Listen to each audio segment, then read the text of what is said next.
सुबह crime branch के 1 दर्जन अफसर दिल्ली के मुख्यमंत्री अरविंद केजरीवाल जी के घर पहुंचे। क्राइम ब्रांच का एक तथाकथित नोटिस लेके पहुंचे। कहते हैं कि ये नोटिस हम दिल्ली के मुख्यमंत्री अरविंद केजरीवाल जी के हाथ में ही देंगे। आज सुबह वही आधा दर्जन क्राइम ब्रांच के अफसर मेरे घर पहुंचे। 2-3 घंटे तक वहां पे इंतजार किया। कभी अंदर गए, कभी बाहर गए, कभी घर के पीछे के दरवाजे पे गए, कभी आगे के दरवाजे पे आए। कहते हैं जी क्राइम ब्रांच का नोटिस है और नोटिस सीधा मंत्री जी के हाथ में देंगे।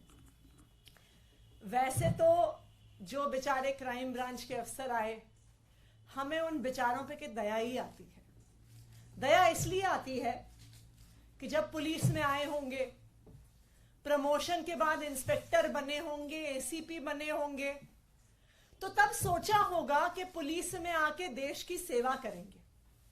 तब सोचा होगा महिलाओं की सुरक्षा करेंगे। तब सोचा होगा देशवासियों के लिए कुछ करेंगे। लेकिन आज उन बेचारों को टीवी की एक प्राइम टाइम नौटंकी बना के छोड़ दिया है उनके राजनीतिक आकाओं ने। जब वो बेचारे दिल्ली पुलिस वाले, क्राइम ब्रांच वाले बार बार कहते हैं, कल जैस्मिन जी की उनसे सीएम रेजिडेंस के सामने कुछ बातचीत हुई नोटिस को लेके, तो कहते हैं नहीं नहीं नहीं नहीं नहीं, हम मीडिया के सामने नहीं बात कर सकते, हम मीडिया के सामने नहीं बात कर सकते, अंदर आओ, हम मीडिया के सामने नहीं बात कर सकते। तो पूरे दिल्ली में, पूरे देश में क्या मैसेज जाता है? मैसेज जाता है कि दिल्ली पुलिस वाले डरपोक हैं, दिल्ली पुलिस वाले कायर हैं। ये कितने दुख की बात है कि दिल्ली पुलिस के जाबाज सिपाहियों की इमेज आज एक डरपोक इंसान, एक कायर की कर दी गई है, जो मीडिया के सामने बातचीत भी नहीं कर सकता। आप ये सोचिए कि दिल्ली के क्रिमिनल्स क्या सोचेंगे कि भाई इन दिल्ली पुलिस वालों से डरना जो 2-4 कैमरामैन से डरते हैं। एनीवे, तो कल आए क्राइम ब्रांच वाले। क्राइम ब्रांच वाले 3-4 घंटे की इस नौटंकी के बाद मुख्यमंत्री अरविंद केजरीवाल जी को एक नोटिस देके गए। आज सुबह भी मेरे घर आकर भी 2-3 घंटे की नौटंकी के बाद एक ये नोटिस देके गए। अब ये नोटिस भी मजेदार है। ये नोटिस ना तो एफआईआर है, ना ये किसी प्रकार का समन्स है, ना इसमें आईपीसी की कोई धारा, ना इसमें सीआरपीसी की कोई धारा, ना इसमें पीएमएलए की कोई धारा, ना इसमें प्रिवेंशन ऑफ करप्शन एक्ट की कोई धारा। तो कुल मिला के क्राइम ब्रांच 48 घंटे की नौटंकी के बाद मुख्यमंत्री अरविंद केजरीवाल जी और मुझे एक चिट्ठी देके चला गया है, जो वो कह रहे थे कि हम हाथ में ही देंगे। इतनी महत्वपूर्ण चिट्ठी है। मैं कई बार सोचती हूं कि हमारे तो घरों में कभी अमेज़न वाले आते हैं, कभी फ्लिपकार्ट वाले आते हैं, कभी सरकारी कर्मचारी डाक की फाइलें लेके आते हैं। तो ये तो स्वाभाविक बात है कि वो फाइलें, वो डिलीवरी ऑफिस में ही छोड़ी जाती है। कोई मुख्यमंत्री, कोई मंत्री डाक के डेस्क पे बैठ के चिट्ठी रिसीव करने के लिए नहीं बैठा। लेकिन जो कल हुआ वो उन पुलिस वालों की गलती नहीं है, उनके राजनीतिक आका हैं जो हमसे कुछ सवाल पूछना चाहते हैं। तो वो हमसे पूछना चाहते हैं कि आखिरकार किसने आम आदमी पार्टी के विधायकों को ऑफर दिया। तो मैं दिल्ली पुलिस के राजनीतिक आकाओं को बताना चाहती हूं कि आपको इतनी नौटंकी करने की जरूरत ही नहीं थी। मैं आज प्रेस कॉन्फ्रेंस करके उन सवालों का जवाब दूंगी कि आखिरकार किसने आम आदमी पार्टी के विधायकों को करोड़ों रुपए के ऑफर दिए।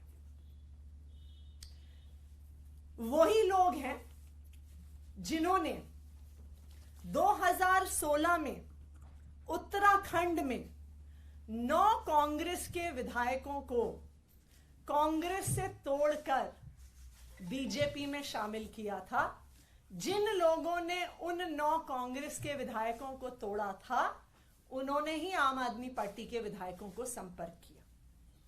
गोवा 2019 जुलाई, जब 14 एमएलए कांग्रेस पार्टी के 17 उनके टोटल विधायक जीत के आए थे, उनके 14 एमएलए कांग्रेस छोड़ के भारतीय जनता पार्टी में चले गए।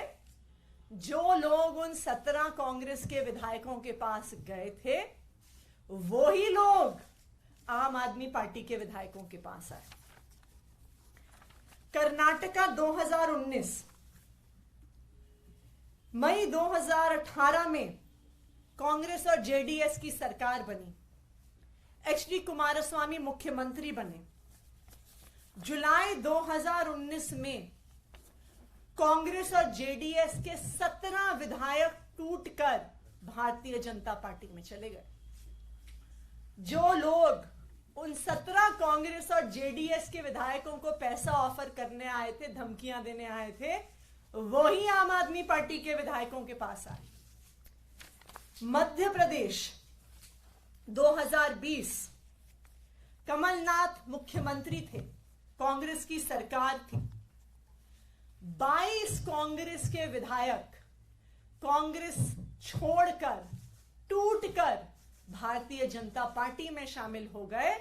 तो जो उन कांग्रेस के 22 विधायकों को खरीदने आए थे, उनको तोड़ने आए थे, वही आम आदमी पार्टी के विधायकों के पास आए। और लेटेस्ट, जो अभी कुछ ही दिन पहले पूरे देश ने देखा, महाराष्ट्र में नवंबर 2019 में उद्धव ठाकरे महाराष्ट्र के मुख्यमंत्री बने। लेकिन 21 जून 2022 को शिवसेना के नेता एकनाथ शिंदे 11 विधायकों के साथ बंबई से सूरत चले गए और शिवसेना छोड़कर भारतीय जनता पार्टी के साथ मिलकर उन्होंने सरकार बना ली। तो जो लोग एकनाथ शिंदे के साथ साथ 11 विधायकों को तोड़ने आए थे, वही लोग आम आदमी पार्टी के विधायकों को तोड़ने आए। और जो तेलंगाना में हुआ, जो एक स्टिंग के माध्यम से हमने देखा कि कुछ लोग विधायकों को तोड़ने के लिए करोड़ों रुपए कैश लेके घूम रहे थे, वही लोग आम आदमी पार्टी के विधायकों से संपर्क कर रहे हैं। तो मैं क्राइम ब्रांच के राजनीतिक आकाओं को बताना चाहती हूं कि आपको भी पता है कि कौन वो लोग हैं जो पिछले 7-8 साल से एक एक करके ऑपोजिशन की सारी सरकारों को तोड़ रहे हैं। और वही लोग हैं जो आज आम आदमी पार्टी के एमएलए से संपर्क कर रहे हैं। अब मैं जैस्मिन शाह जी से कहूंगी कि वो अपनी बात रखें।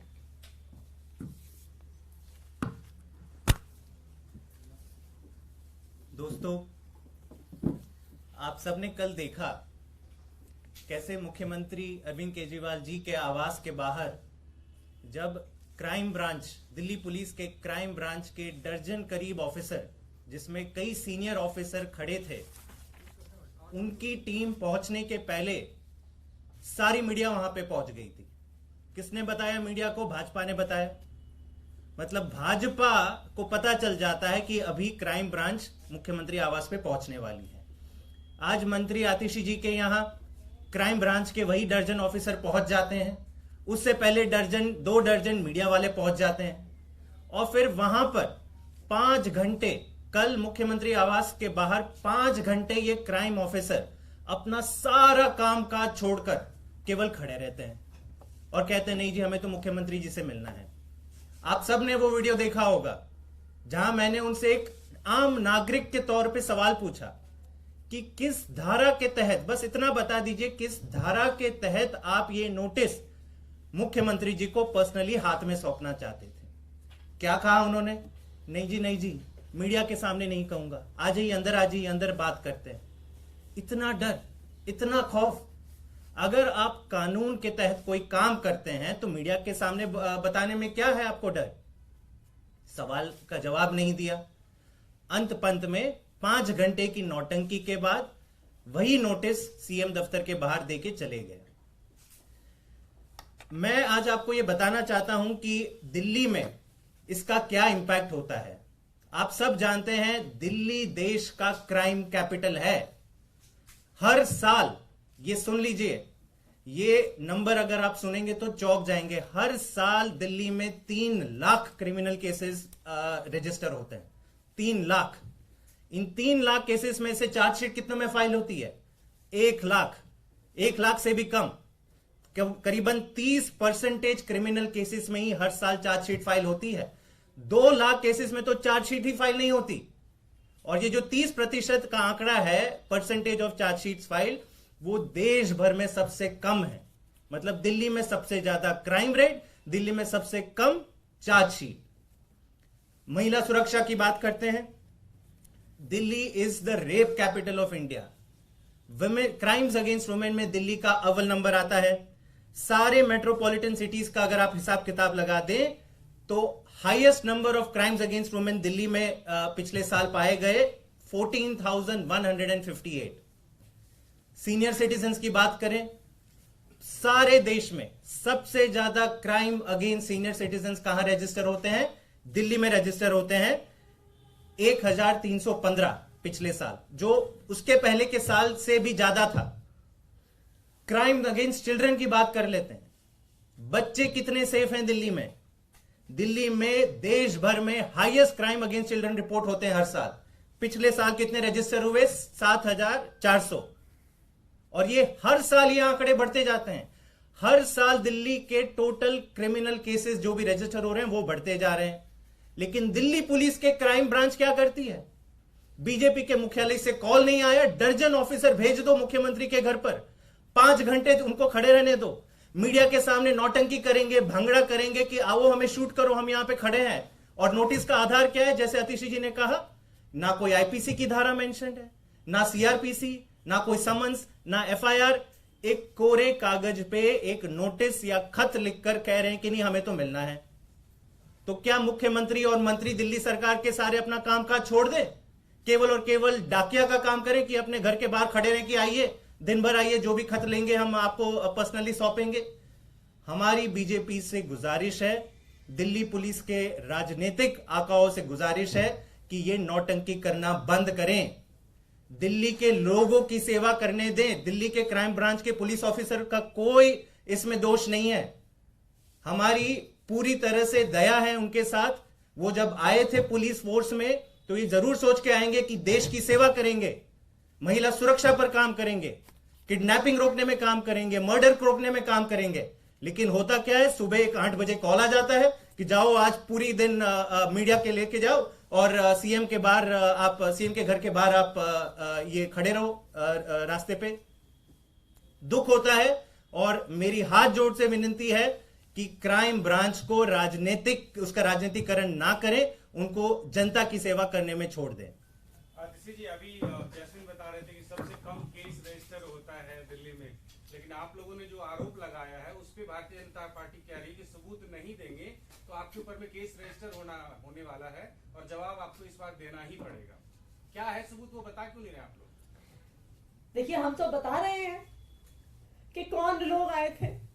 हम तो बता रहे हैं कि वही लोग आए थे जो गोवा में गए थे, वही लोग आए हैं जो कर्नाटका गए थे, वही लोग आए हैं जो तेलंगाना गए थे, वही लोग आए हैं जो मणिपुर गए थे, वही लोग आए हैं जो अरुणाचल प्रदेश गए थे। तो इसलिए ये कोई छुपी हुई बात ही नहीं है कि कौन आया था विधायकों की खरीद फरोख्त करने के लिए।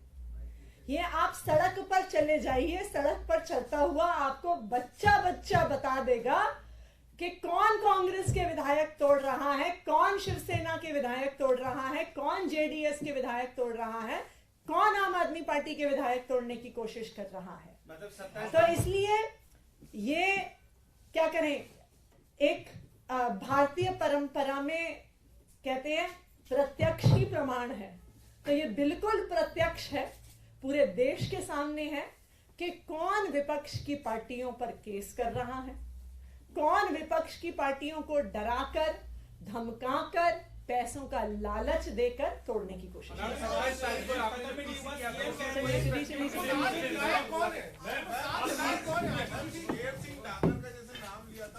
लेंगे